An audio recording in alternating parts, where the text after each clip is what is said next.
$184E. Okay. So, yeah. Gosh. Okay. So, guess I'm live streaming. If you got no life and there's nowhere to go, then tune in to the Animation Truman Show. Okay, so I would say that my live stream a few days ago was pretty much my magnum opus about what I've learned along the way in creating a half-hour TV show. Well, I don't have much to add to that other than what we're going to do tonight is just some practical work. I've got a bunch of shots of Vespigi that I improved and then decided, believe it or not, that the improvement wasn't as much of an improvement as I thought. So sometimes that happens, you know. Basically, I like the look. I like the ink, the color, basically this is working okay, but he's just a little off character. He's just not quite right. So I know that seems kind of stupid that could even happen, but it happened. So there it is. So I got a few shots with Vespigi that I'm going to have to fix. And I like the acting on them. I may be able to, I think some of these were done in Tahoma, and I may be able to actually swap out the plastic tool animation. Hey Ross. By all means, Tobias. So like I said, the acting looks good. I'm just not happy with the characterization. Basically, I had this shot back here of Vespigi where I really nailed what I really wanted this guy to look like. So earlier today I went in and modified like 5 shots, right? So What? this is what we're working with. Well, you cannot collect taxes or debts on empty land. What do you mean, empty? I hear of nobles going north, where the land is fertile. But what if Carliana's northlands were part of your kingdom? Without the support of the nobles, how can we raise an army? Not war. I think I'm doing a better job on the alliance. lip sync, frankly. What do you mean?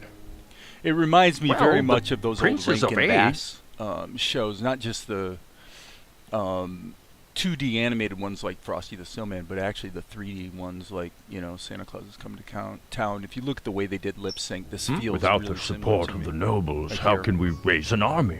Not war, Highness. That works, An feels alliance. good. What do you mean? Well, the Princes of Age... So that what I always call secondary animation, that was, for this shot, was done in Alliance. Krita What do you mean? with the Liquify Well, the in rotate Princes mode. of Age... So just basically twisted his body to make it his weight shift. So it's quite useful for that. What do you mean? Well, the Princes of Age, as is Carliana's daughter. Can it be arranged? I can only... Well, okay, so there it is. And when we get into this shot, embarrassingly, the characterization's wrong. So let's fix it. And by the way, Ross, I should mention I had a good conversation today with my film distributor, and he's very eager to see the half-hour show and get it out there. But it was a fun conversation in that the way that the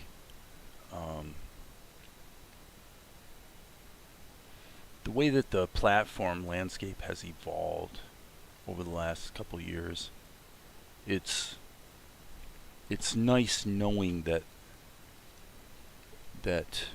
if it turns out Salt and Light isn't the right concept, which it very well may not be, because the thing about Salt and Light is this was basically me saying this is what I want to do, as opposed to being, when I made the live action film Healed by Grace, it was very much saying, okay, what's selling in the marketplace, and I'll just write to that, So this is very much, the opposite. This is me saying, hey, this is the kind of story I want to tell.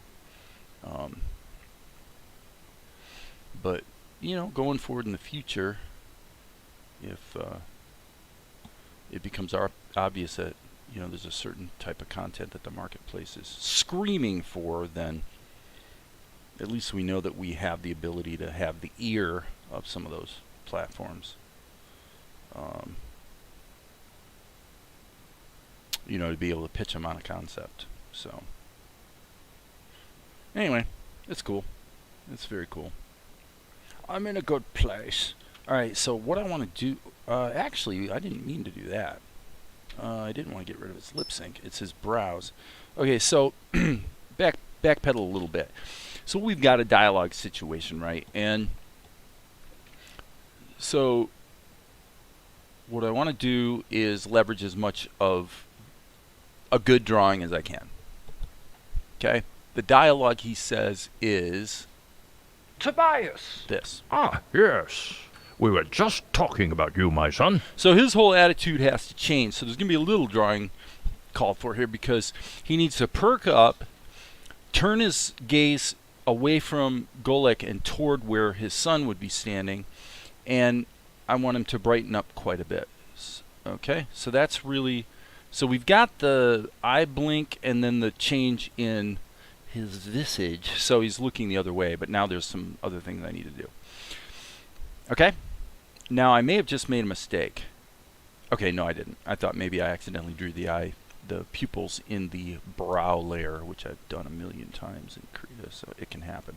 Okay, so now if we take the brow layer out, let's just take a look here. Okay, so actually, yeah, I guess I'm gonna have to redo that eye blink. No big deal. But I want to, because I want to start clean here, so I want to go like that. This is really the drawing I need. This gives me what I need to start. So what I'm going to do first of all is just fix up his face. One thing you always want to remember with something like this is to turn off any gradients that are helping to tint the oh, I'm sorry. Just noticed your comment there, Ross. Yeah, the bottom line to me is, it's what I told Dave when we talked today is like, when I started Salt and Light, I was already working on an anime, and I turned my directions, my attention to Salt and Light because it seemed like it was more suited to where the opportunities in the marketplace might lie. But I still made a couple command decisions that if you were a pure pragmatic producer, you would not have made this decision. Which, if I had made the purely pragmatic decision, I wouldn't have done Salt and Light. I would have done something that was self-contained episodes, more like your Flea thing, in the sense that it would have been self-contained episodes that stood alone, and there would have been talking animals as opposed to just an animal like Monkey. But I just, it was just like, I felt like I really want to do something that is, aiming at that Avatar: The Last Airbender audience, basically. In other words, I didn't want to target 3 to 5 year olds or something. I wanted to target like 8 to 15, something that could also fold in all members of the family as well, right? So that was a command decision I made. Was it the right decision? I don't know. Time will tell. And it's not a big deal. If you have to just sort of make your bets when it comes to filmmaking and let the chips fall where they may, to a degree. But by the way, I added a new brush to my Krita hot brushes. What I did was I took the pencil, there's the pencil, and I made some modifications to it so that it becomes more of a paintbrush. It's a simple brush, it's just a pixel brush, but it definitely is quite useful. It's funny because other than occasional foliage, basically I only use like 3 brushes. It's usually the pencil or the airbrush for gradients and effects. This is like the freehand path tool in that this lets me draw a shape. Well, right now that's the flesh tone, so obviously that's confusing to see, but this is what this brush does. And I like it better than the freehand path tool because it doesn't have the smoothing that the freehand path tool has, so I can really get exactly what I'm trying to draw when I draw shapes. And then the other brush I just added was this one, which for things like eyebrows, you know, it's just like quick and dirty and it just works, you know. So anyway, all right, so we've got, I would say we've got this cleaned up nicely. So now if we put the eyebrows back in, we are going to have to do a little cleanup on the eyebrows though. If we isolate that layer, we really don't want it to be this messy. So what I'm going to do is I'm going to go into erase mode. And by the way, Ross, I don't know if I really had a point there. I think for me what it boils down to is this is actually what the calculus is for me. And I say this to you because you're an animator that I respect. Is that if there was a situation that could be pitched that was the right working situation, then I think it'd be really cool to be able to do sort of an outsourced virtual team type of project. You know, I'd really want to be selective about the people that were involved with it. But I mean, it is something I would like to do at some point, for sure. I think it would be a lot of fun. And so as I say, you're an animator that you know, you'd be on my short list of people that would be, that you'd want to call upon for maybe something like that. But I think the salient point is that if you wanted to pitch a concept to the ones that come to mind immediately where there's kind of an open door would be Tubi and Peacock. Peacock sounds like Peacock is a viable, you know, it seems like my distribution people have a pretty good relationship with those two platforms in particular. I mean, they've got almost 1 million subscribers on their YouTube channel, and so YouTube's been really good to them. But as far as these other platforms, the two that jump out at me that are interesting are Tubi and Peacock, because, you know, Tubi's the one that did the Whatever Brothers. I forget what the druggies, the one we talked about that one day with Woody Harrelson and I think John Goodman. I always forget the name of the stupid thing. But when I talked about it the first time, I was thinking it was an original Prime Video Amazon, but it wasn't. It was actually an original Tubi show. And Tubi doesn't have a lot of originals, but I think it'd be very cool to, you know, it's just a matter of you gotta, the problem with animation, I mean, I think to me, live action movies, like if you really had to make a movie and you want to make a movie in 6 months and make it for less than $10,000 and you could basically do it by yourself with a couple helpers here and there, that I can do.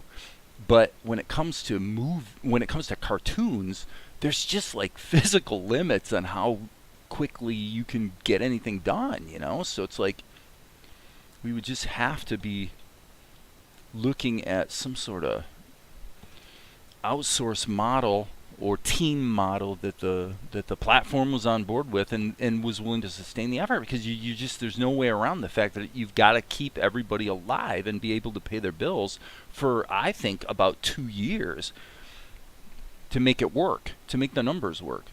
About 2 years, I'd say. You know, because the goal is to drop a season, you know. You'd be keen to work on Salt and Light. Well, I will just say this. If I get episodes 1 and 2 out there, I mean, the plan right now is to release 1 and 2. Okay, so 1 is almost ready to shoot over to the distributor to say, hey, like, it's basically ready to go. Take a look, run it up the flagpole, make sure everybody's okay on board with what we're doing here. And I don't expect any surprises in that regard. That doesn't mean there couldn't be. It's possible, actually, but pretty unlikely. So the thing that's been discussed from day one is that it would be released as a double-length pilot. So it might be broken into 2 episodes, but I think the concept would be to do the 2 at the same time. So all of which is to say, that gives you about, well, geez, I just released my movie Clerical Errors, and they don't even have the royalty figures for the first quarter that it was out. So in other words, you're really not even seeing a penny of royalties for 6 months. Because it's, 2 quarters have to go by, right? Okay, so given that that's true, then if Salt and Light could be released tomorrow, let me see, April, May, June, let's say July 1st, just because that's kind of neat because it's the 6-month point in the year. If you release Salt and Light in July, the likelihood is you would not know what the viewership and revenue picture was until the 1st of 2023. You'd have a 6-month window just to know that it's earning and how much.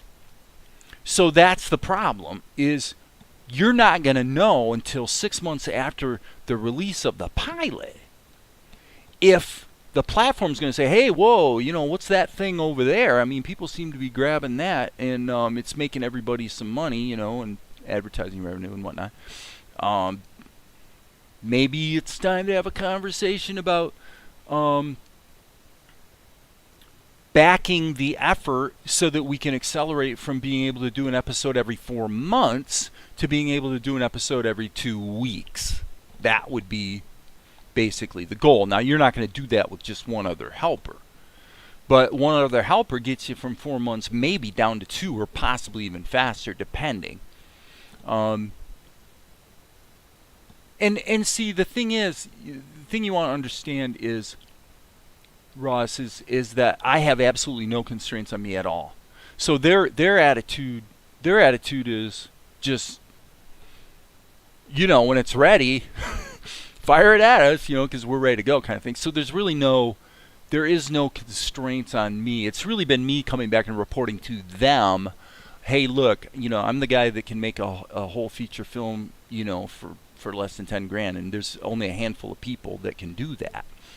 So they have a lot of confidence in me as far as just being able to deliver the goods when the gun goes off and it matters, right? However, I've had to go through this whole learning process with, how do you make a cartoon? Learn to draw there, Dave. You might want to learn how to draw. You might want to learn how to use the tools at hand, which of course here is Krita and OpenTunes or Tahoma and Blender, basically.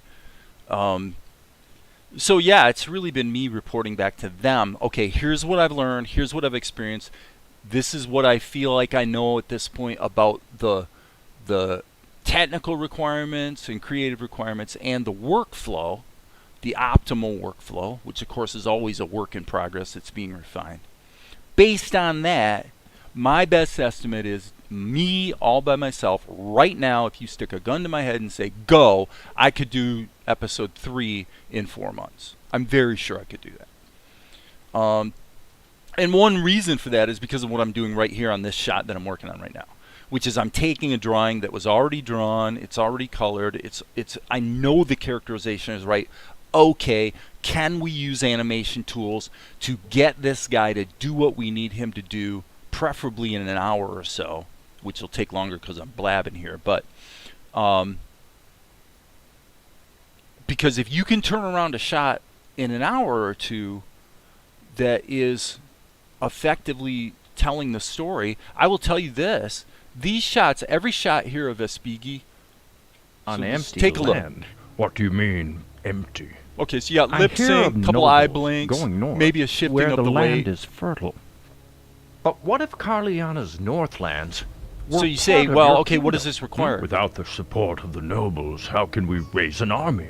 That shot is actually shot number 182, where I took two or three little pieces of it and said, you know what, I can just cut the hole out of the middle where he stops talking, and I can actually, and I may have even run one of them in reverse, But basically Support that's... of the nobles. So How there's a can we lot of raise that an army? going on. Not war, Highness. But I think An this one alliance. was from scratch. What do you mean? Well, Yeah, so you got the shift of the eye, or the shift of the weight, you got the raising of the eyebrow, and it feels good. I mean, you guys may disagree, but I'm like... What do you mean? Well, you know, it's like I can't argue with that, with the acting, right? So if that's the case, and that can be done, then this shot was Support of the nobles. done How in can like we raise an army? 15 minutes, you know, and this one An alliance. probably What half do an you hour. mean? You know what I mean? It's not that that's necessarily, like, you can't always do that, obviously. It's totally unrealistic to think that you can, especially with stuff, with content where you're going to have to start from scratch and really animate the darn thing. But it's an aggregate. It's the idea that within a half-hour show, can we actually wind up killing off at least half the show on the basis of reuse of some kind? And I think you probably can. And then what you do is you put your resources into the stuff that has to be done from scratch, that really requires more effort, right? So I mean, I'm just sharing that because like that's how I think about it at this point in time. And there's no question that I've seen an acceleration over the last couple months even in my ability to not only produce at a good pace but also have it be good. You know, it's obviously good is a loaded term. You know, what does that even mean? But you know, you go with your gut, with what feels good. Okay, so anyway, what he does here is, I got to get this line of dialogue again. What do you mean? Well, the prince is of age. Oh, yes, okay, got it. He goes, Can it be arranged? yeah, actually, this is another example of a shot that was, I just reused some stuff and rearranged it a little bit or whatever, and Can it be arranged? I can only... you know, raise up the eyebrows. So we'll be doing that in the shot I'm working on right now. Okay, so where does that leave us? We've got this. Okay, here we go. This is the shot I was worried about. 184E. Okay, so let me just come back here and I can get the dialogue. Whoops. Hello? There we go. Ah, yes. We were Okay, just... good. Got it. Yes, we were just talking about you. So, let's make this, let's see. Ah, yes. We were just talking about you. That's about 4 seconds. So let's just say, at a glance, we want to give it a little bit of leader room. So let's just say, let's make this a 48 frame shot. Okay. The other version of it, well, the other version was 40. So there you go. I'll give it a little bit of wiggle room. Yeah, I mean, suffice to say, anyway, getting back to the topic at hand is, it'd definitely be really cool to, you know, be able to work on some stuff together at some point. Yeah, it's just a matter of like coming up with the right concept. You know, if you come up with the right concept, put together a business plan and say, look, here, I've got these people, they're on board, they're ready to go. This is what the requirements are going to be if we're going to basically keep everybody paid, you know, to where they need to be in order to sustain the effort. Then, you know, that's all you know, you just pitch it. Just pitch it. And if it is the right terms of genre, you know, I think that's what our follow-up conversation is going to be. Frankly, I don't need to have the conversation with the distributor to answer the question. All you have to do is look at the platforms, and you can probably kind of figure out what they're buying. You know, it's not that tough to, you know, sort of figure that out. But okay, so anyway, back to work here. We've isolated Vespucci's head, and this keyframe can be removed. It's not going to be necessary. And then we had, yeah, that shift in body weight's unnecessary as well. So actually, I really needed to just take everything out. The only reason these mouth shapes are in there is because I might be able to reuse them. But I probably won't. Frankly, you know what? I'm just going to take them out too, because I'm going to have to redraw them. It's going to take like no time to redraw them. And why? The reason being that his body position is going to change. So now this is a really interesting place to be, because this is something that you might want to think about, guys.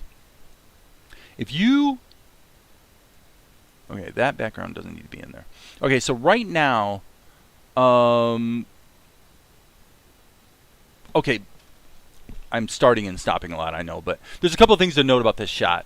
One of the reasons I was able to reuse this shot of Vespiki is specifically because the original that I did months and months and months ago was done in full HD. And so it turned out that when I cropped it to broadcast HD, I actually did have the resolution in the drawing to be able to use it and not have it sort of blur out. Okay.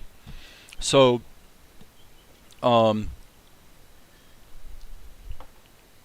parenthetic. So one of the things that is kind of interesting about Krita is that, and that's the lighting effects. Okay. One of the things that's interesting about Krita is that if you take a multi-layered group like this, where you've got the mouth and the eyebrows and the gradient effects. Okay, so you've got these guys all in a group, right? 4 layers specifically in this case. Well, a lot of times it's an interesting thing about workflow that I'm trying to describe here.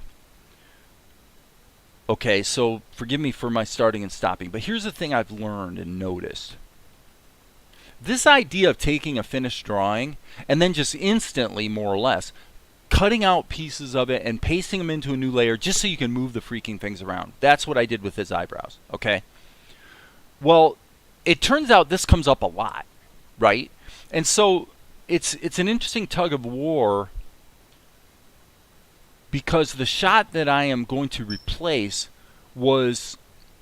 had a lot of layers for ink and paint and color and effects for each part of his body, like his head, his body, you know, I can't remember exactly what all the layers were, but there was a lot of them. And it's a really interesting thing about economical animation that you run into over and over, where you say, geez, you know, I've got this like finished drawing. Why don't I just like cut out the pieces I need to move and, you know, kind of go from there? And it turns out that that works a lot of the time. You don't always need to get back to all the constituent layers and everything, especially in a dialogue situation where you're just kind of, you know, using the same basic shot over and over and over. Well, what does that mean in this case? Well, his line of dialogue is, let's get it again. He says, yes. Yes. Okay, so what would he do? Well, there's a couple ways we can go here. What I was kind of getting around to is that in Krita, if you say, okay, I'm happy with this drawing, but now I want to animate it and I'd rather bake it down, what you'll find is if you could make a copy of the group and then you could say merge the group, okay? And usually that's pretty stable and works pretty well. And in this case, it was real quick. I'm kind of shocked at how quickly it did that.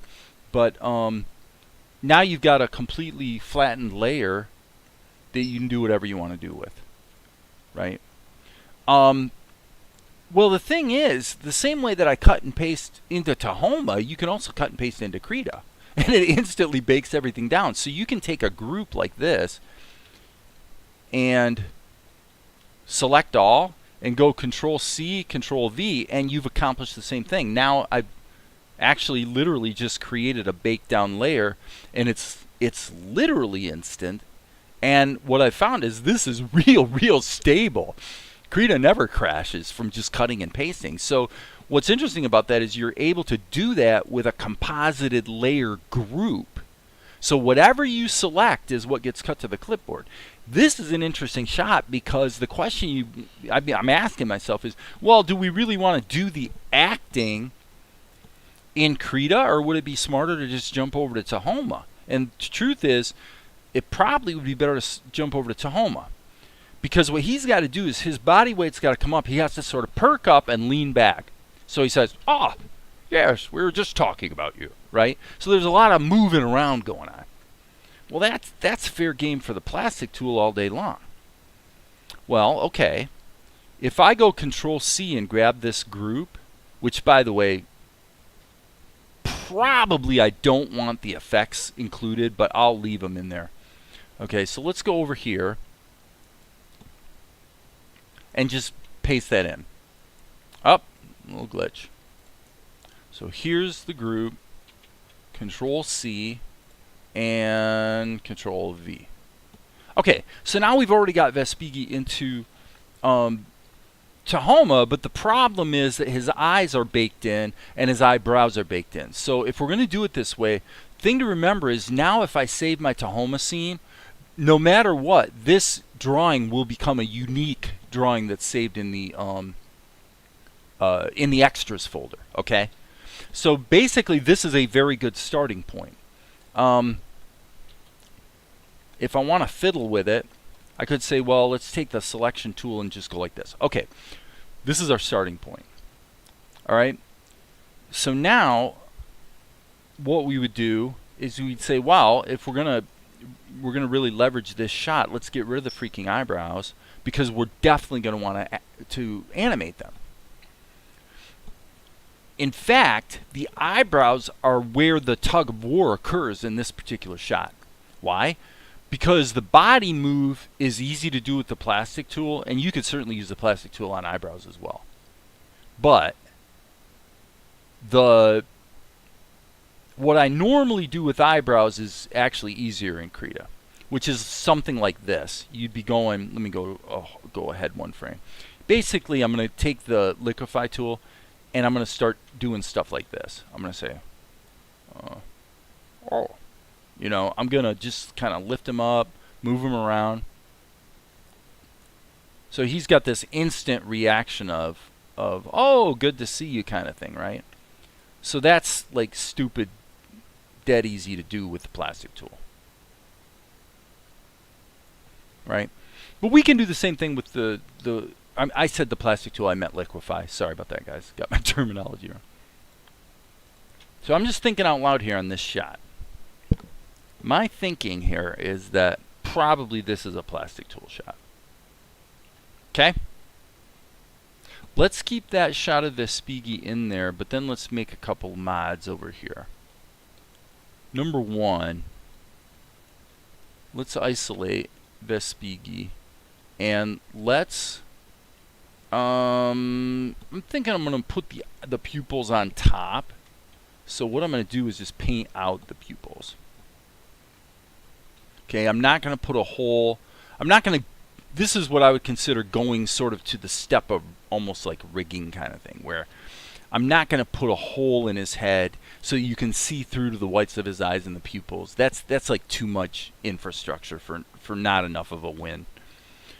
What we do want is just to get the character, such as he is, over into Tahoma for the moment. Okay, so Control V, and we're going to paste in place. Okay, so now we've got these two images. All right, now what about his eyebrows? Well, let's just put them on a different layer.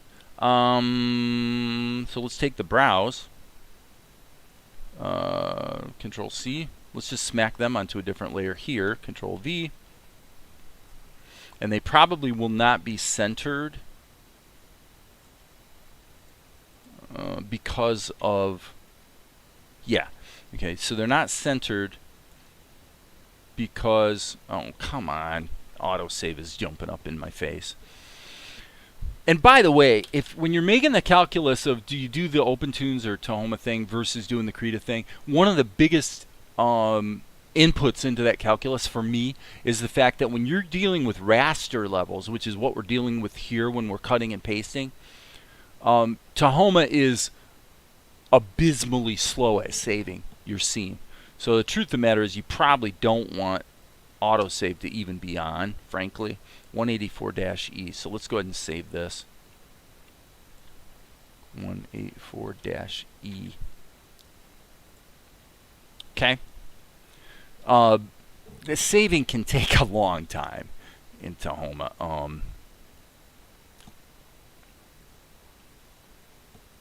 Okay. The truth of the matter is, the eyebrows here, golly, I'm going to modify it with the plastic tool. So you know what I might as well do? Geez. I'm going to stay on the browse layer. And I'm going to do it this way. I'm going to actually bake this into an image sequence on the Tahoma side. So if that doesn't make any sense, just bear with me. So I'm going to take that and go Control C and come over here and paste it in. Now the problem I'm going to have is that it's positioned wrong. Okay? So this is just kind of one of those things. Think of it this way. If I'm going to do the plastic tool, then I probably want to use the selection tool with the S key and get everything where I want it to be, because I'm probably going to be using one, maybe a couple images and manipulating it with the plastic tool. If what I'm going to do is frame by frame animation, which is what I'm leaning towards here, then you might as well get rid of this frame, or at least you might as well erase it. Just repaste it in from Krita so that it's in the wrong position, and then use the animate tool to just get it positioned relative to the body. And then the plastic tool will affect his body and the eyebrows all at once as a unit. So I hope that makes sense. So now I'm going to go back here and just go Control C, back here, here, Control V, paste in place, and there you go. So now I just basically want to cover the gamut of what I think the eyebrow shapes are that I'm going to need for this shot, right? So I'm going to go here, raise these up a bit. I want them to be kind of like friendly, happy mode kind of thing. And I would say that's probably okay with the slight caveat. I feel like I want to maybe move these guys in here just a little bit, which is probably going to make the other one kind of wink out of position slightly. So sometimes you just got to get in there and do a little paint brushing. No biggie. Okay, cool. Control A, Control C, back to Tahoma. Control V, paste in place. Okay, so now we can go back here, stretch this drawing out, and then get this with the animation tool. Let's just set the center just to be, let's not be stupid about it. Let's put the center kind of sort of where it might need to be. And then we'll just position these up here. And now, because it's been positioned with the animate tool, as you can see, the eyebrow modifications are good to go. And if we wanted to, we can always go in and do some painting in that layer as well. Okay, so now what that means is that his pupils and his let's see, B key. Oops. Okay, so here we're gonna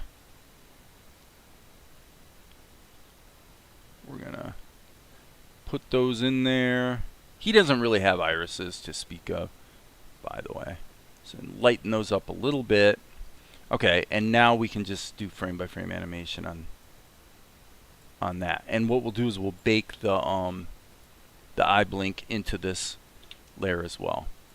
Okay, so now Tahoma's being a little bit choky. So yeah, like I said, the thing you're going to bump into here that may prove to be problematic is whenever you save, it's going to take a while, which seems silly because there really aren't that many drawings involved. But so just to be safe, I am going to turn off auto saving for the moment, just because I usually save pretty frequently anyway. So okay, so we saved that. So actually most of our hard work is done. We're just gonna have to add the lip sync, obviously. Okay, so the timing of the lip sync probably makes sense to put the lip sync in now before the plastic tool. So let's go to 48 frames. So this is it's a non-intuitive way of working because you have to envision what you're going to be doing later on the animation side. Okay, so what I'm going to do is I'm going to add a vector level.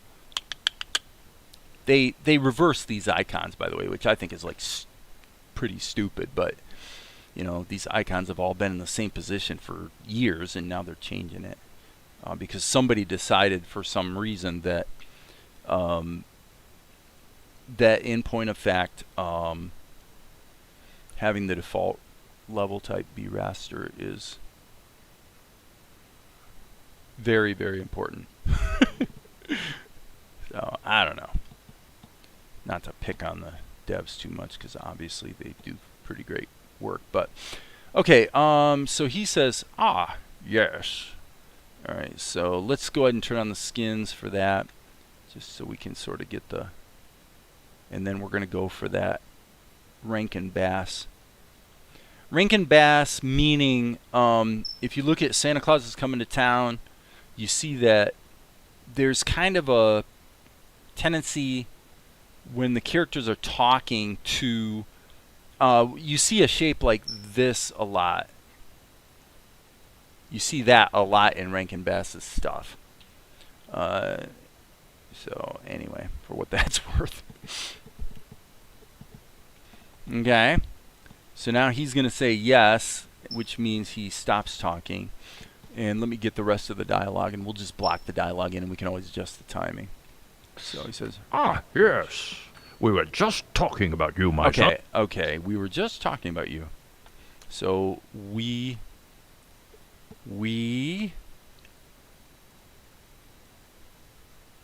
I'm allowing myself more proper phonemes, by the way. Not 100% of the time, but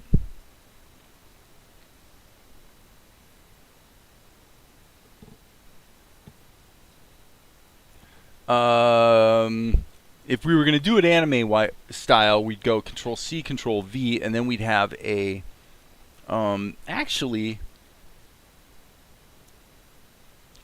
there's kind of an alternative anime style which has the mouth almost closed. Here, that's wrong. Let's erase that. Sorry. Let me zoom in. I gotta get closer so I can see what the heck I'm doing. And by the way, this should be probably just 1:1. I don't want pressure sensitivity.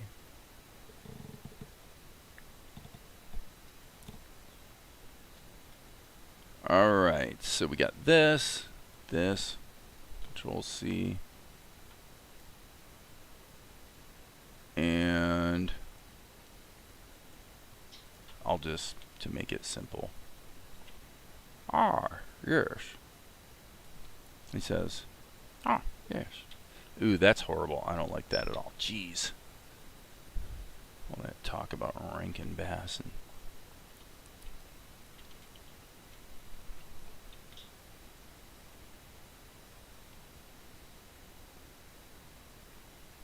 that was too extreme. Okay, and then I want to take those out.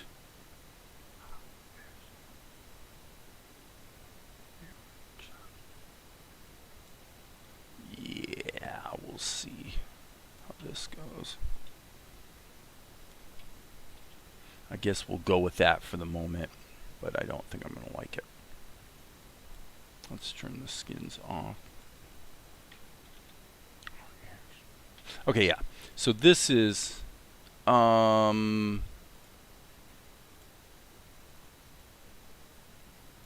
probably 2 frames. So let's just get this. Yes. Yeah, that's too long. I mean, when I say long, I mean short, I guess. Yes. Yep, then we need a longer break. We were just talking about you, my son. Okay, that's probably going to work. The thing I'm not liking is there seems to be a little bit of a smoothing characteristic here on the vector level that is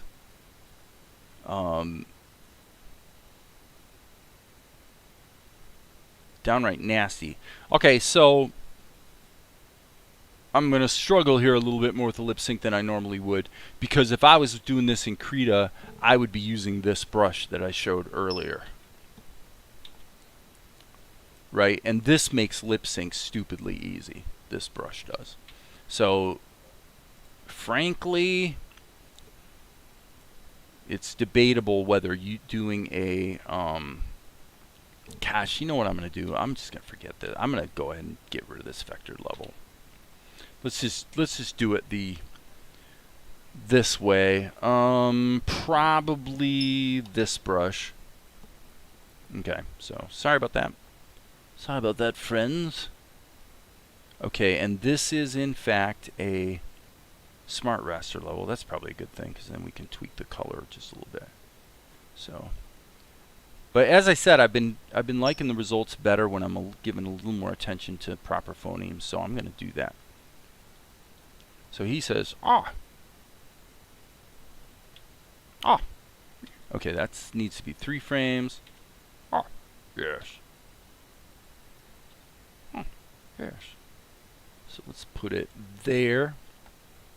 Alright, so we'll just take a little time here, and with this brush I can get a little bit more of a smile into his mouth, have a little more control over what I'm doing, plus a little bit more of a soft edge. I've had a few shots where the use of vector levels for the lip sync over top of what's obviously pixel art has been, it's kind of stood out a bit. Let's put it that way. Okay, hello, B key. There we go. Okay, cool. Okay, so this is wrong. Tahoma decided to fill in those blank frames, which I really didn't actually want. Okay. Ah, yes. Okay, so now I'm going to do this 2 frames at a time. We're going to say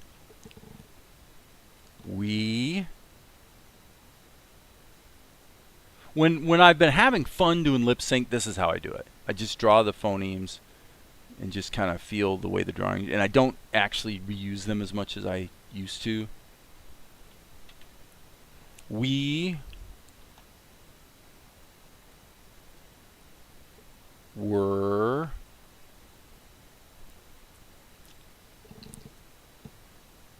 just talking about hello you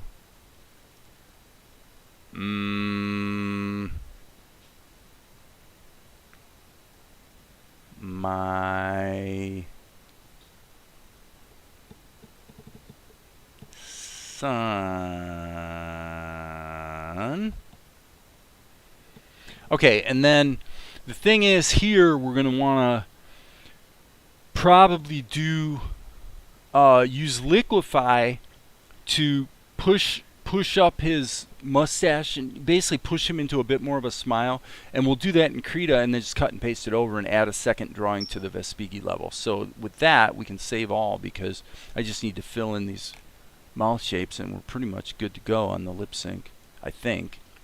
Okay, so let's go. Oh, hey, well, I guess you might want to make sure you have closed shapes there, Jack, before you start hitting the fill tool. Yeah. 1. Oh, come on. Really, Dave? Seriously? How do you manage to, like, always have a leak there, fella? Come on.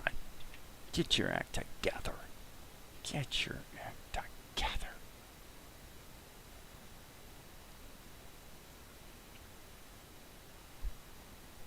Well, I can't blame Krita. Everything's Krita's fault. No. Everything's your fault there, dude. Oh, seriously? How is that not a closed shape? I guess it's not, actually.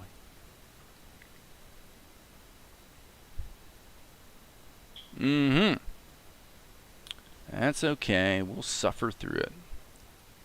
It's good for the soul to sit here and just paint by hand anyway. Good for the soul. Am I right, guys? Am I right? Of course I am. Okay. Groovy. N key. Alright, I may wind up, if I do the push-up into a smile in his face, in his cheeks, mustache, then I may actually wind up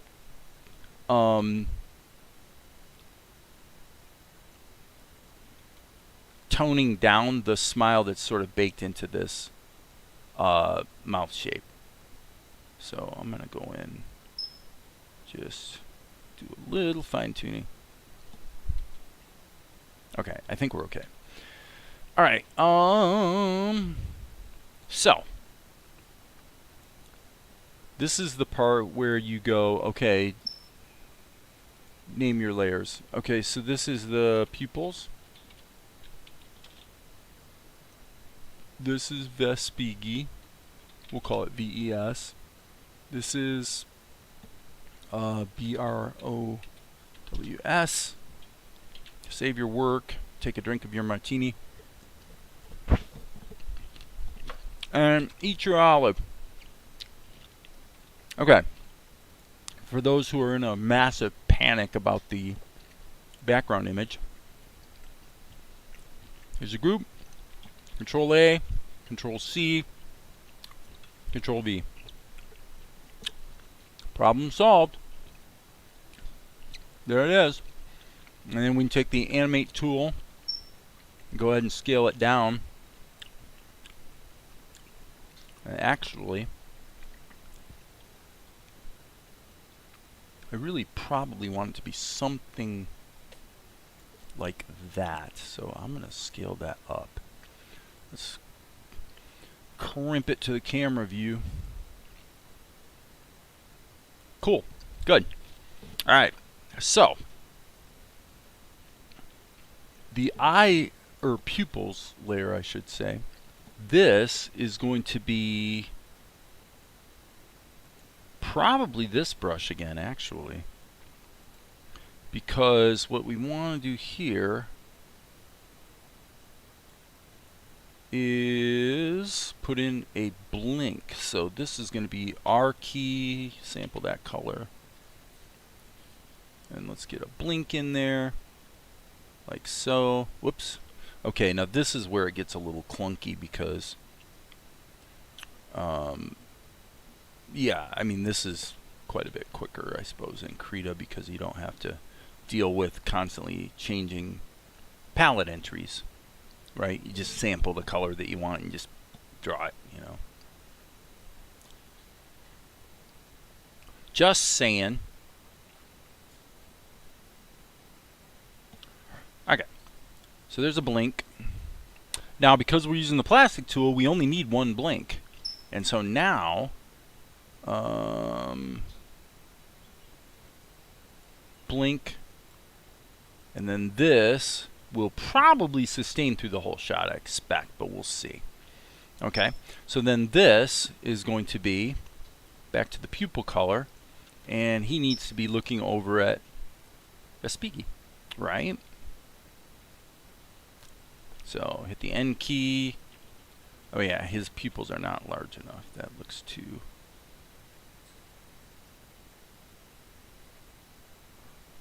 And I also want to put a little bit of this kind of a eyelid thing going on. Okay, so this mouse, where are you? Okay, I'll stretch that out, although I'll probably wind up making some more modifications. Just even if only just to have another eye blink. So, yes. So he says, yes. We were just talking about you. Okay, so, I would say probably let's delete that and go ahead and put another blink in right there. And that really should not be 2 frames, actually, should it? Okay, what do we have? Ah, gosh. Okay, this should be stretched down a bit. And Why did we see this change from here to here?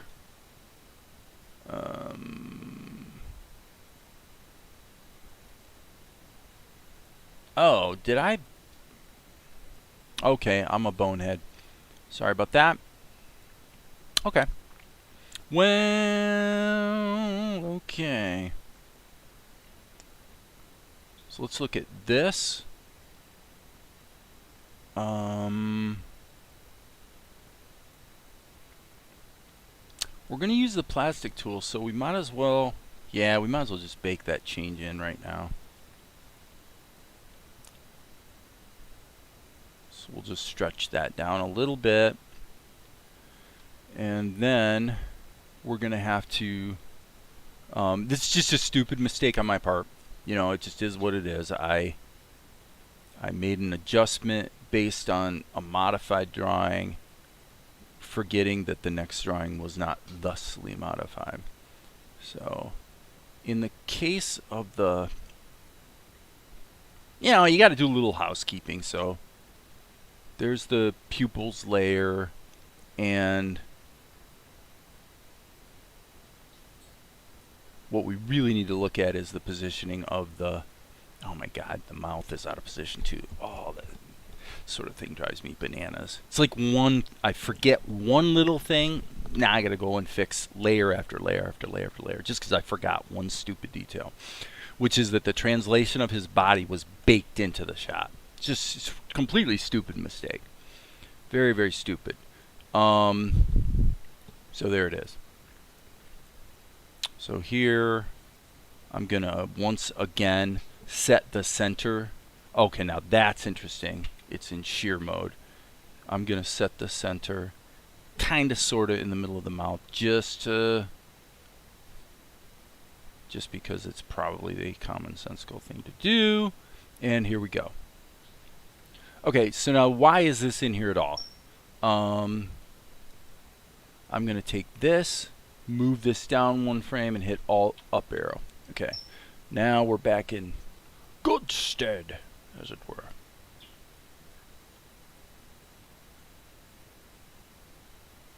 Okay, I see an error or a problem right there.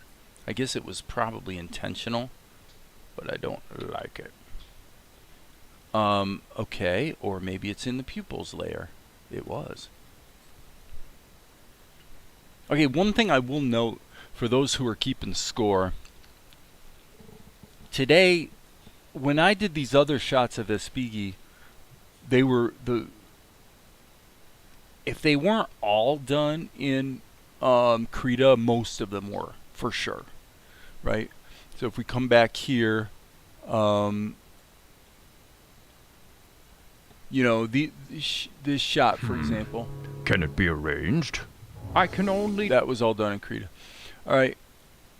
So jumping, after doing a bunch of shots in Krita and then jumping over to Homa, I will say that the comparative, it's a subtle difference, but the comparative difference between the brushes is palpable to me right now. Just saying. It is definitely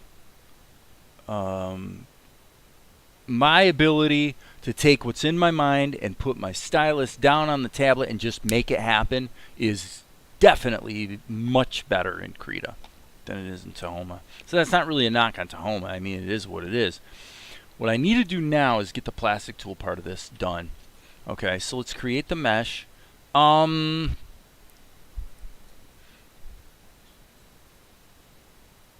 There is a case to be made for actually doing a sub scene and doing plastic tool over that, but I think in this case I'll go ahead and do it the old school way. So there's the plastic tool, and then I'm going to have to do it, if I'm going to do it the old school way, what that means is I have to come back here and I need to take the brows, the pupils, and this is supposed to be the mouth, so I'll call it LIP for lip sync. Okay, so these layers all need to be fed into the plastic tool. So now I'm actually curious about one thing. I've never tried this before. I wonder what happens if you add a peg and marry that to the, or make that a child of the plastic tool. And the reason to do that being so that if you want to detach it from the plastic tool temporarily, you just have to detach one thing. That answers the question right there. The answer is it's not a viable solution at all, because actually you can't make a peg feed into the plastic tool. So there you go. There you go.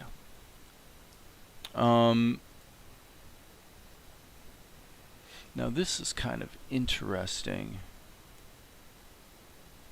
And I mean, we can always detach them here too. Darren showed us that the other day.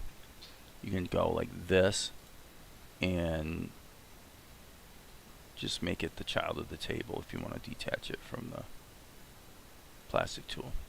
So anyway, all right, so X key, let's build a skeleton, baby.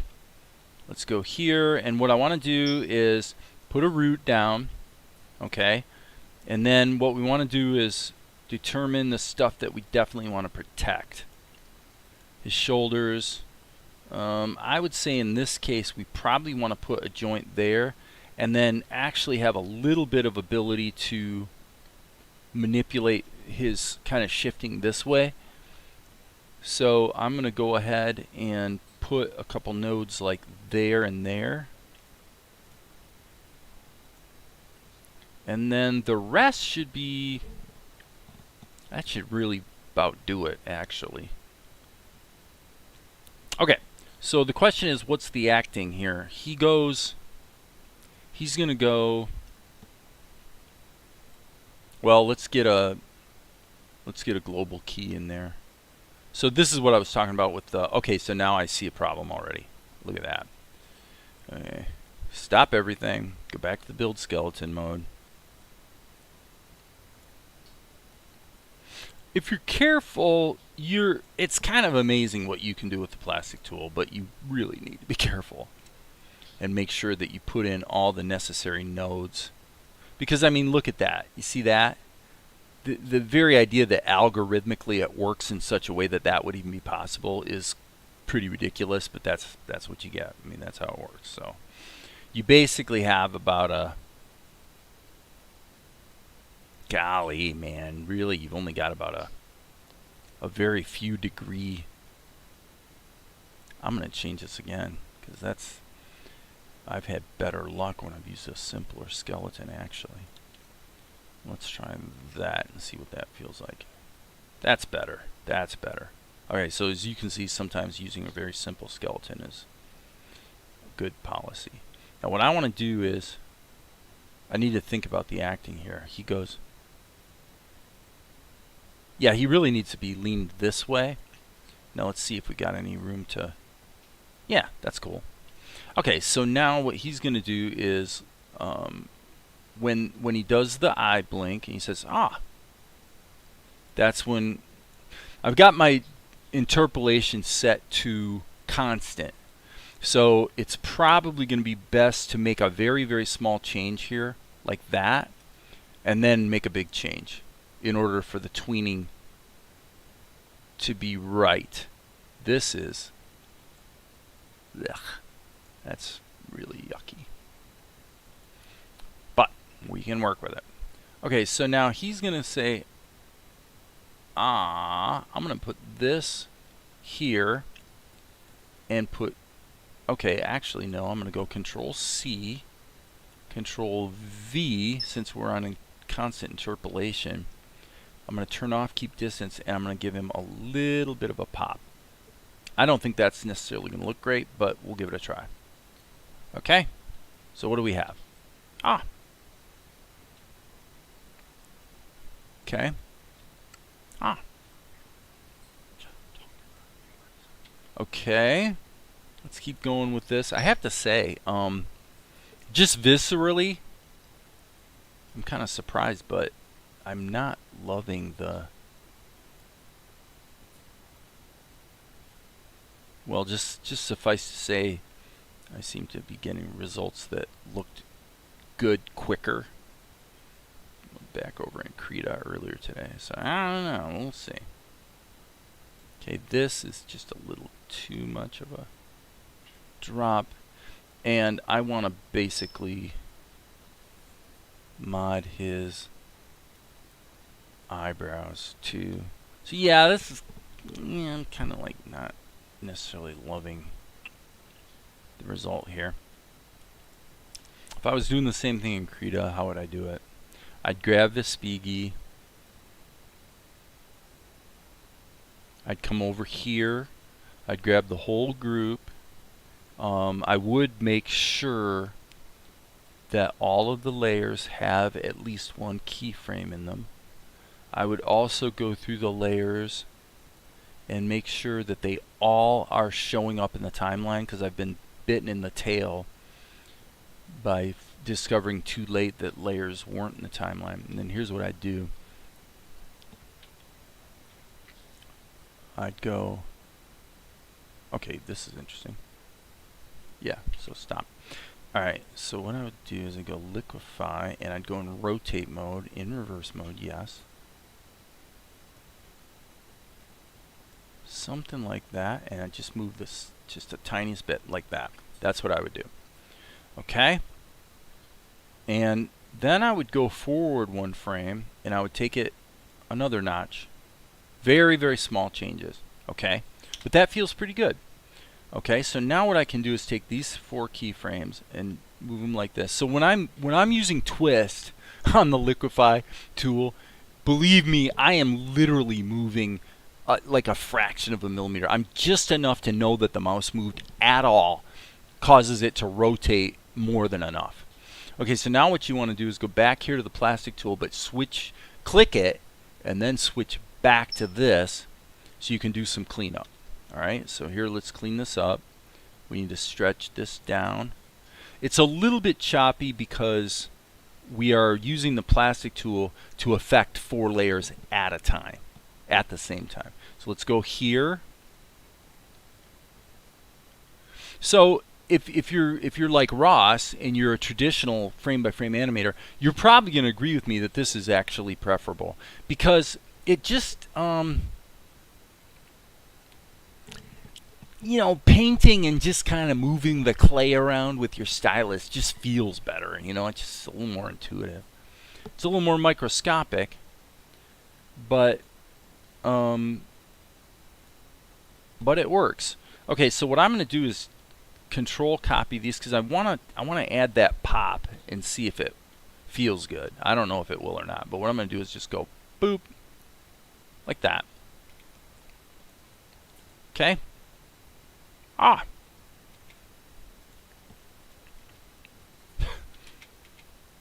Oh. I'm thinking I'm gonna stay in Krita. This feels just kind of forced and stretched around, and forget it. I'm just not gonna do it. It was worth looking at. There's enough movement here that it using the plastic tool was certainly worth a look, but I have to say I'm not really loving it. Okay, so let's get back here and let's just kind of go forward. Here we're gonna have to have. Okay, so that's the blank eyes that I did for when he changes his point of view. So this frame here needs to be my blink. Okay, so B key, let's grab the pencil, just keep it simple, Sherlock. And by the way, we should turn this off so we're not corrupting our colors by having the gradient on them. So bear with me, friends, while I put in an eye blink. Oh yes, we love a good eye blink, don't we?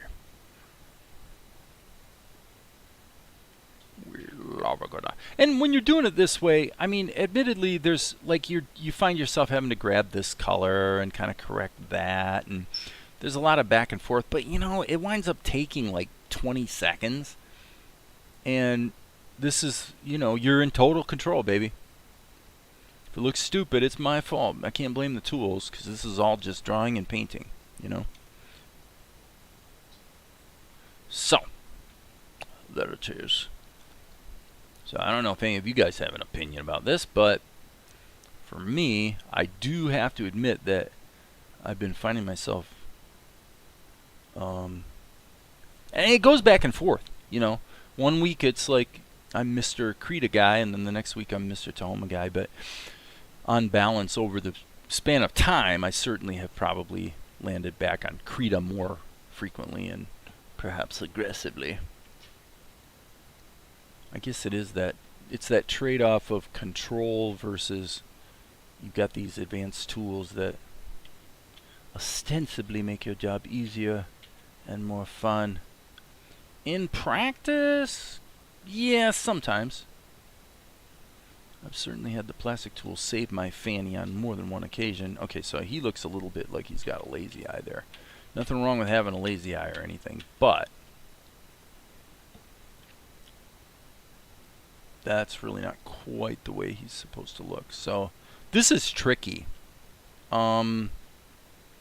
Getting two eyes to look like they're looking in the same direction when the underlying drawing is like this, where it's like cut off, is harder than you might think. You really have to sort of look through the character and imagine what you're trying to draw. So here you can see by just drawing lightly, you know, I'm not stuck with the actual color of the brush, or you know, the current color, because with pressure the opacity is a little bit less, and that's another kind of a vote in Krita's favor, because it's just easier to, you know, put a little subtlety into the art, I guess. Okay, so now one of the downsides though to this way of working is, I'm going to actually undo all those wrinkles, is that what if you do something to your character and then, but you've already got this movement baked into the character? Well, now you got to go in and make that change to every single one of those frames. That's literally the trade-off. That's the key trade-off that you can mitigate by planning ahead very carefully, but that's basically what gets you with the with doing frame by frame, you know, like this. So, but that's okay. We're gonna keep rocking here. Keep on rocking, baby. And yeah, that's right. And I said I was gonna put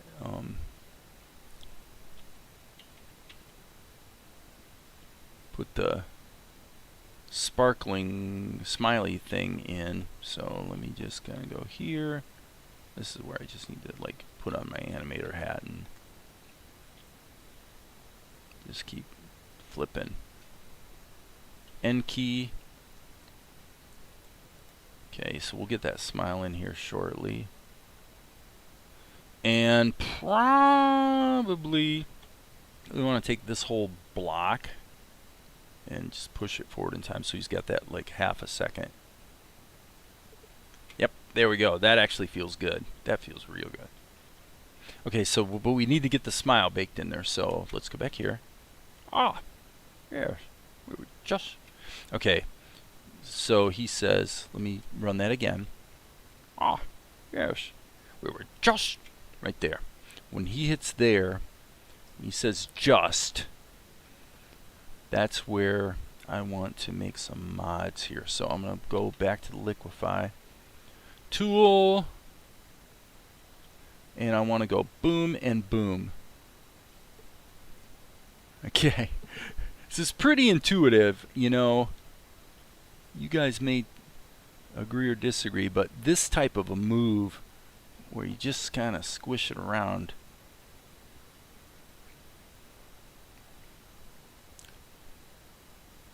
pretty easy. Okay, so now let's go here, and now what I want to do is make the brush really big, and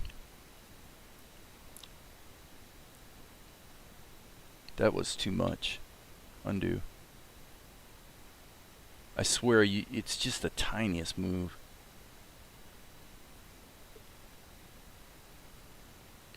All right, let's see how that feels. That's a pretty big move there, but Ah, yes, we were just talking about you, my son. okay. And then a little lift on sun. Just talk, Okay, just talking about you, my son. okay. On sun, watch this. I'm gonna put it about the width of his head, and then I'm gonna zoom right in on his nose.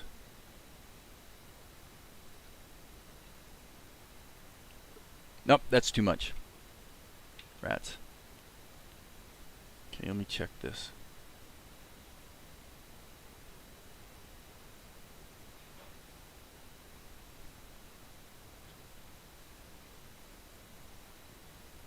There, that's better.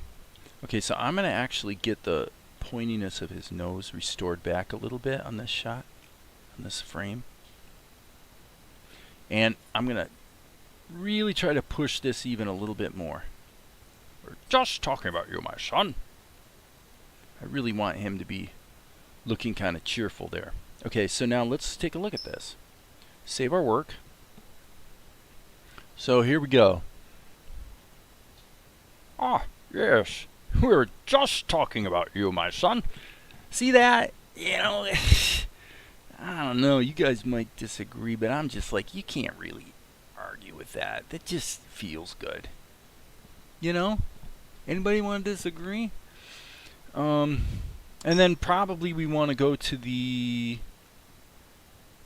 Well, we could go to the browse layer. Let's just double check this. Here, we could arguably maybe take it up a tiny notch.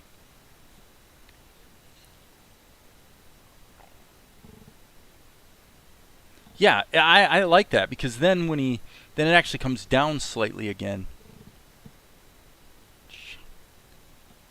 Sun. And then when he says sun, that's when they should pop up. So I'm just gonna go like that. And there's a case to be made here really for going into the Vespigi layer and doing this. Just go ahead and put the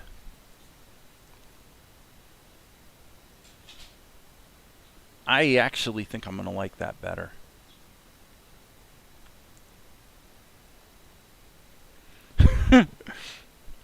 So, you know, pretty intuitive, I'd say. Ah, yes, we were just talking about you, my son.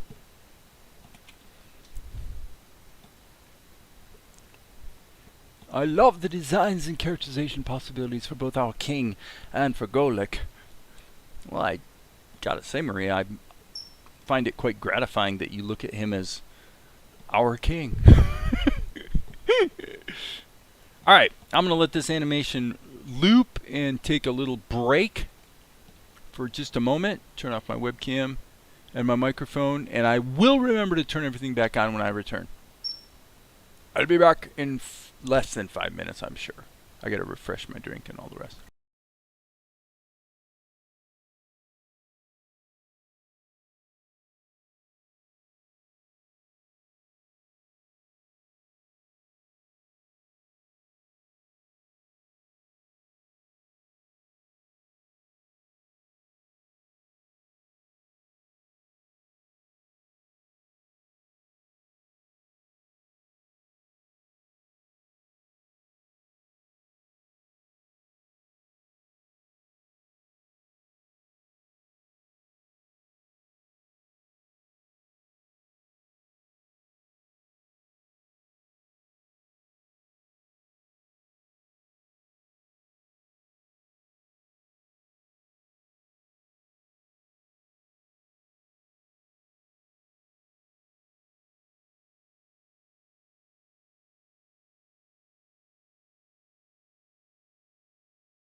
for those who might think I'm a drunk, I will note that I did not refill my martini, but rather got myself some H2O.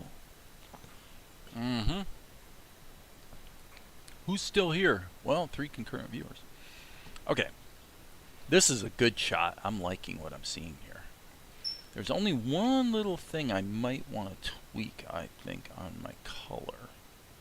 And let's turn this back on. Uh-oh, we might have a problem. Well, nope, we don't.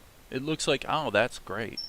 When I did all those little mods on the group, it actually modded the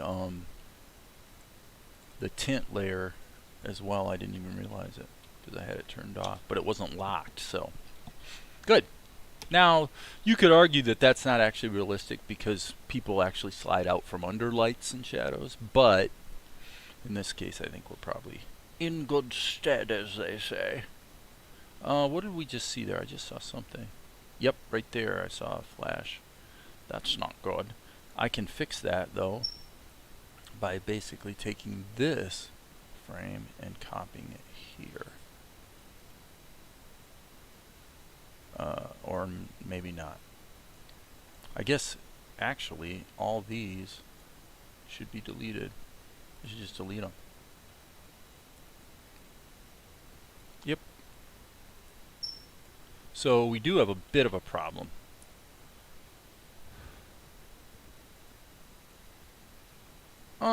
Yeah, I would say, actually, let's go with this nice brush, put it in erase mode, and I just want to trim this back a little bit.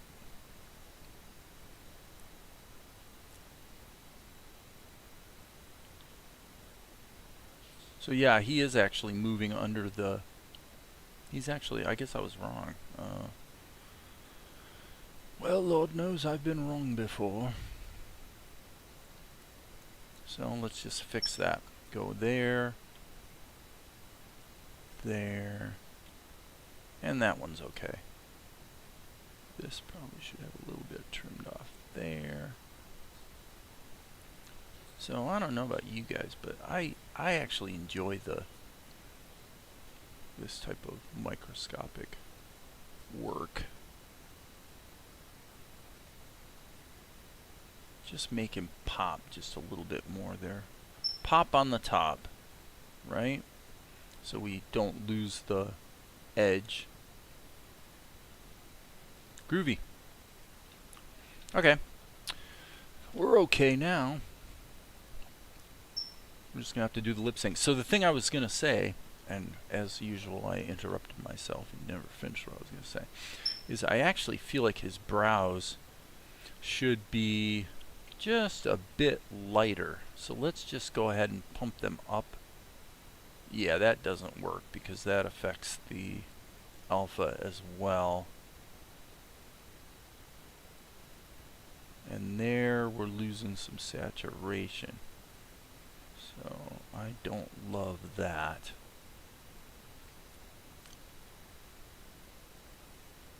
So I'm going to kick up the saturation so that I can then push them up just a little bit. Okay, and in this case, let me see. Probably should just, I'm just going to redo that and bake it in. So I'm going to do multi-frame. Multi-frame is way more efficient than a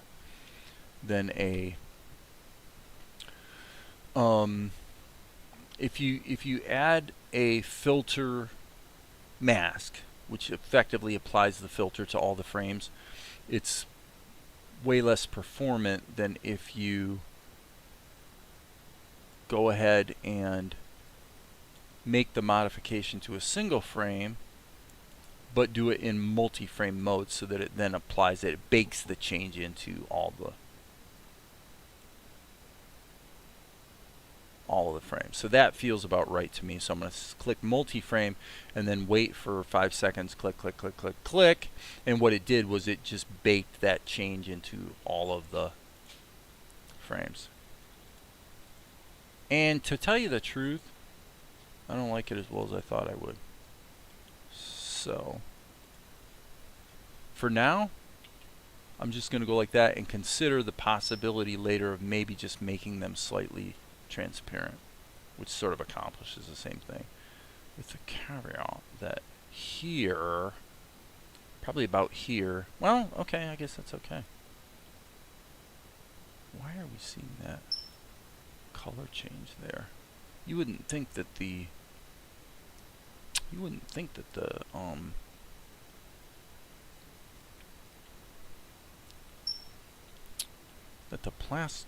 Liquify would have caused that much of a change in the color, but it looks like it did, so that's okay. We'll fix it right now. We'll just go ahead and reinforce. Hello? What we got going here? Let's turn the tint off. Go here. Sample that color. Yep, there we go. And then let's go to the next frame and darken them up a little bit.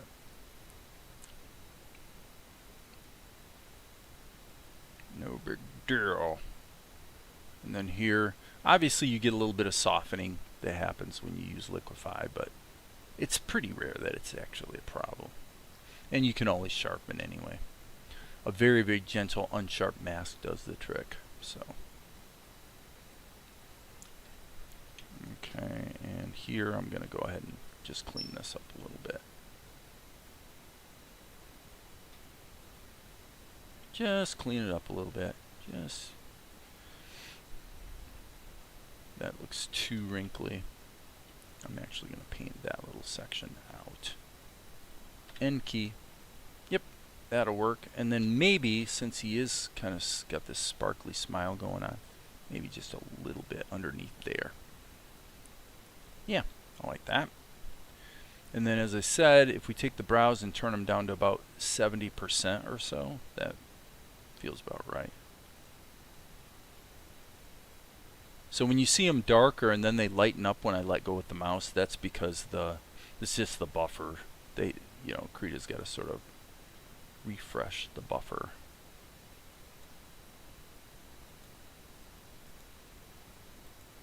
Yep, there we go. Save that. And now I think all we need to do is the lip sync, and then when we bring it into the show, we'll just have to crop it.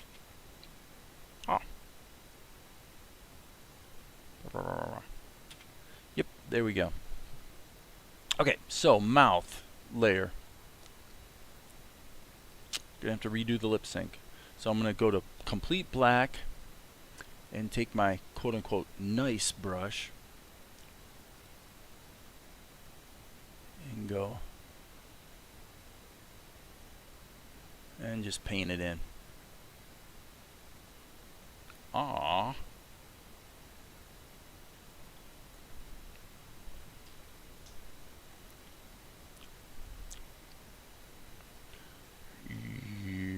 Yes.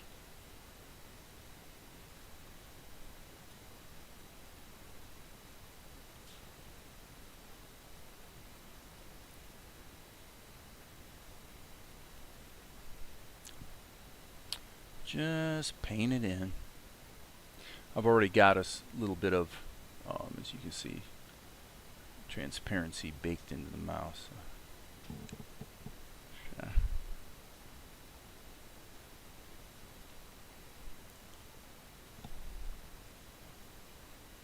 Okay. And then I'm going to go ahead and kill that there. And now it's a good moment to double check my timing. Ah, yes.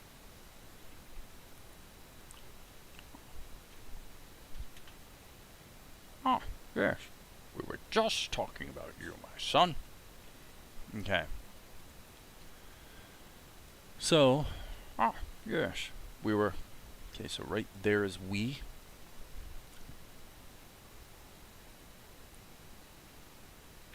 We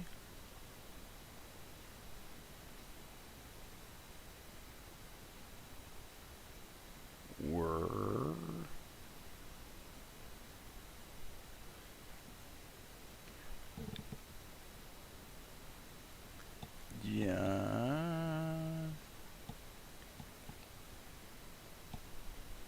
let's check the timing.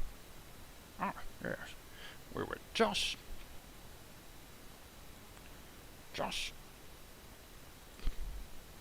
And I think what we'll do here is free transform. Why is that encompassing the whole layer? Okay, that's not very useful.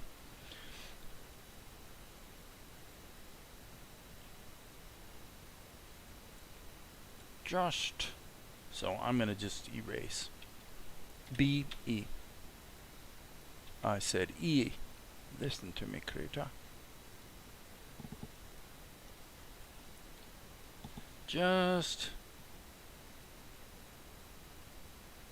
And I deliberately allowed that to be a little bit cockeyed. Feels more human, I guess. Okay, so he says these words pretty fast. So I'm going to do them one frame at a time.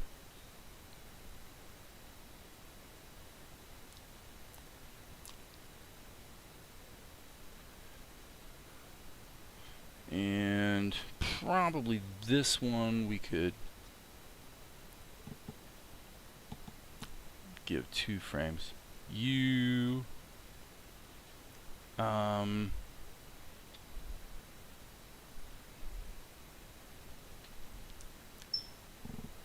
my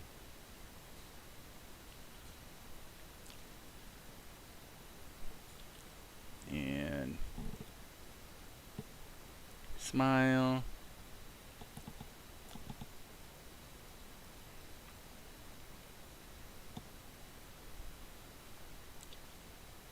Okay, that's probably all we need.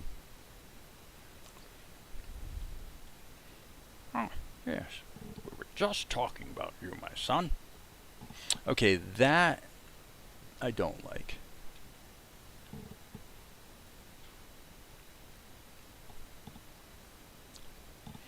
Okay, didn't like the mouse shape. Oh, yes. We were just talking about you, my son. Just talking about you, my son. Something here, right there, that doesn't feel right being completely gone. So I'm going to go ahead and put in a little bit of a indication.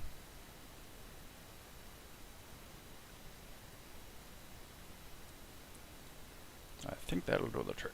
Here. We're just talking about you, my son. Perfect. Perfect. Maria's still here. Ross is still here. No drink today, but I did have 2 glasses at my friend's house yesterday. Big public confession, right? That's okay, Maria. You're allowed. You are an adult. Okay, so this is 184E, and this is the old version that we are actually overwriting. So we'll just get rid of it. Save this, and then we just need to render this out. So this is 184E. And so I'm going to go look at my show.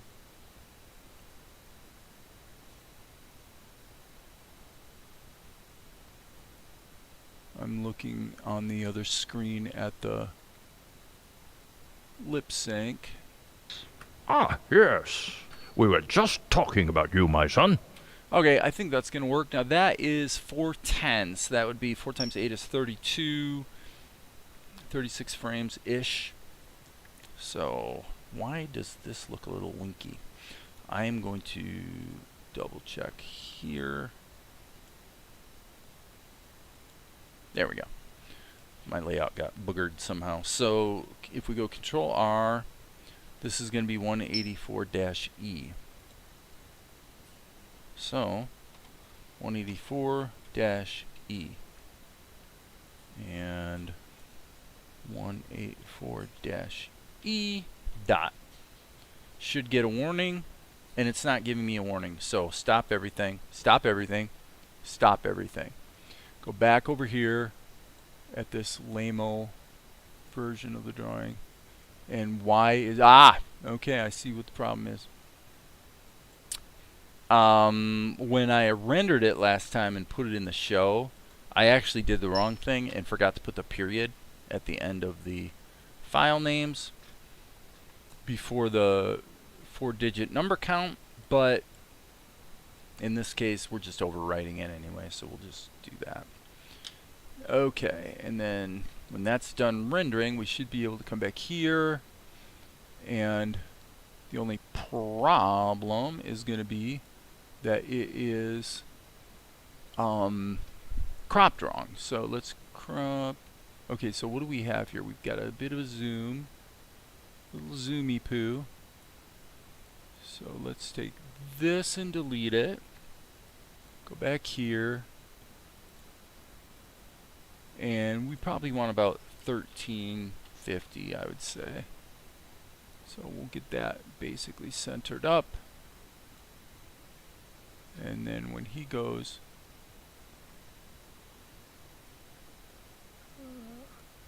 we're going to copy that. And then there's basically a push in. Okay, let's see how it plays. Tobias! Ah, yes. We were just talking about you, my son. Wow. I mean, golly. You can't argue with that. That is a great looking shot. Holy cow. Let's step back a little bit and look at some of the flow here. Not war, Highness. An alliance. What do you mean? Well, the prince is of age, as is Carliana's daughter. Can it be arranged?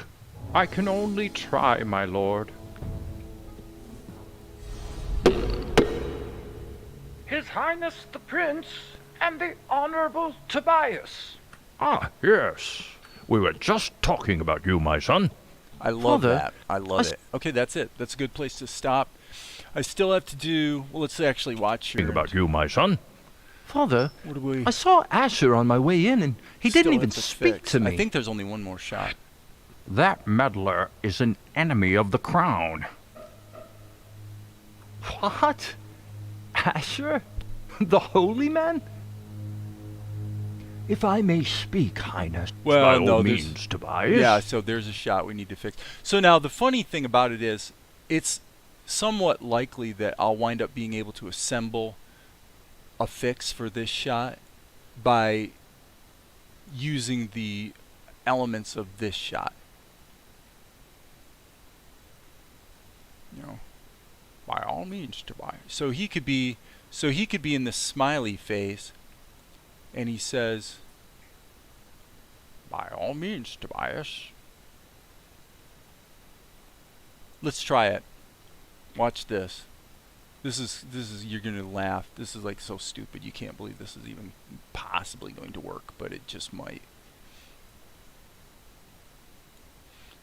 Bear with me, friends. We'll find it here. Okay, so let's just take this out. And then let's take this shot and run it in reverse. Okay? Speak, Highness. By all means, Tobias. One Okay, might. so we want to take the animation of the shot out. So let's take this out, and so it's just cropped, right? And we don't necessarily need him on the smiley face at all. What we really want is for him to be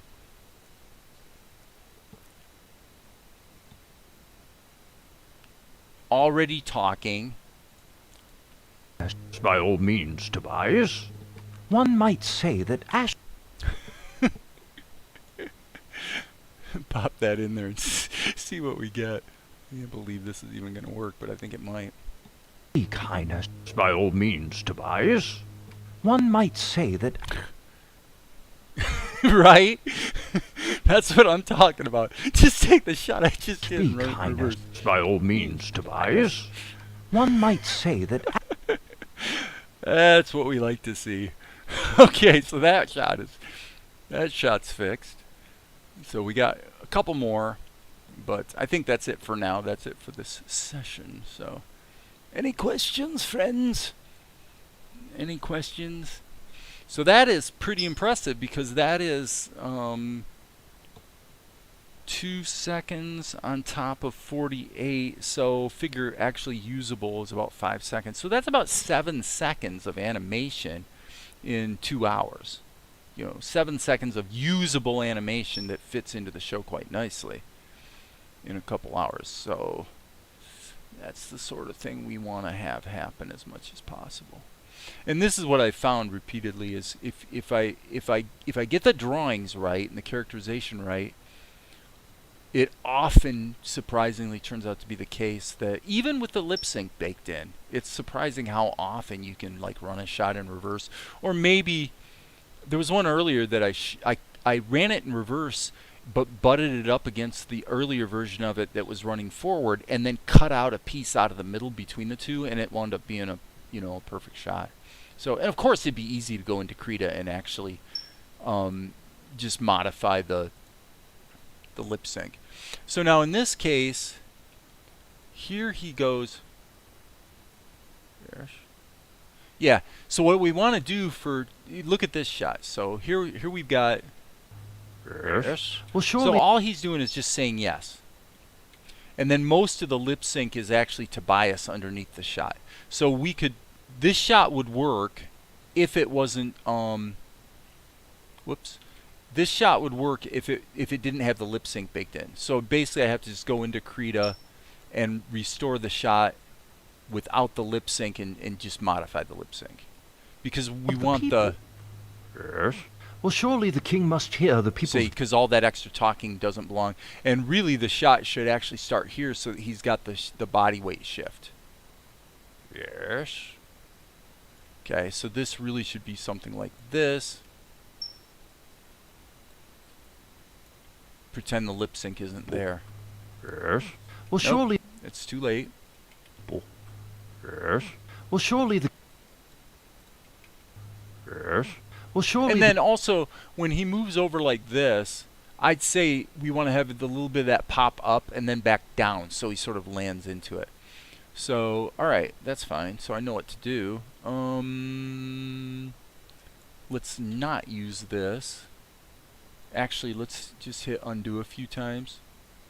Bear with me, friends, while I hit Control Z. And now Vegas is acting a little stupid, so I want to be careful not to. Yeah, this is annoying.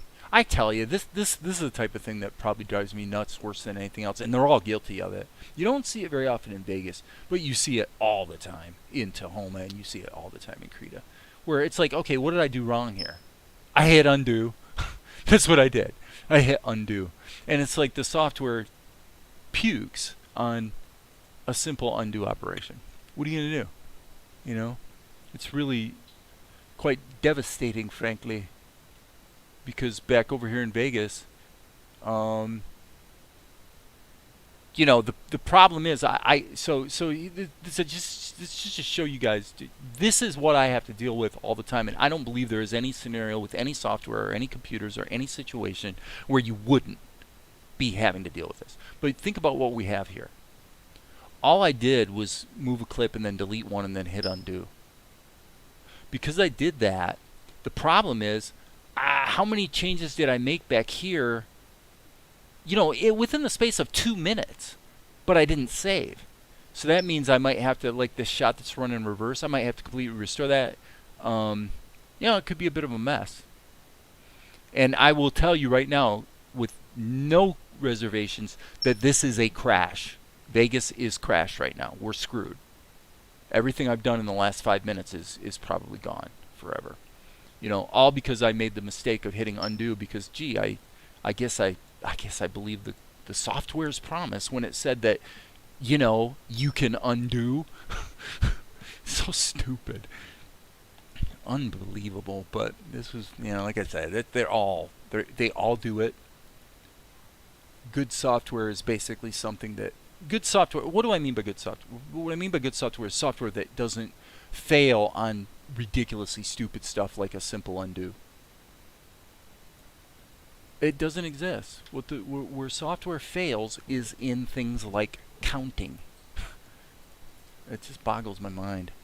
But there it is. By all means, Tobias. One might. Okay, so it looks to me like If I may speak, Highness. By all means, Tobias. One might... Looks like I did get that. So it looks like I did not lose this, but I did lose this. So and that's fine. That's pretty much where I was trying to undo back to anyway. So not the biggest disaster in the world. But, enough to give you a bit of a tizzy conniption, right? Okay, so we're going to have to... Let me check that again. By all means, Tobias. One might say that Asher is the voice of the people. Yes. Okay, Well, yeah. sure. So we just want the yes in there. So that's what we'll do. All right, I'm going to do that later. Take a break, yada, yada, yada. So if Anyone has any questions, if there are any questions from the gallery, now would be a time to speak up. And if not, I am going to sign off and say, hey, it's been a good 2 hours. And with that, as you know, my friends, There will be more later.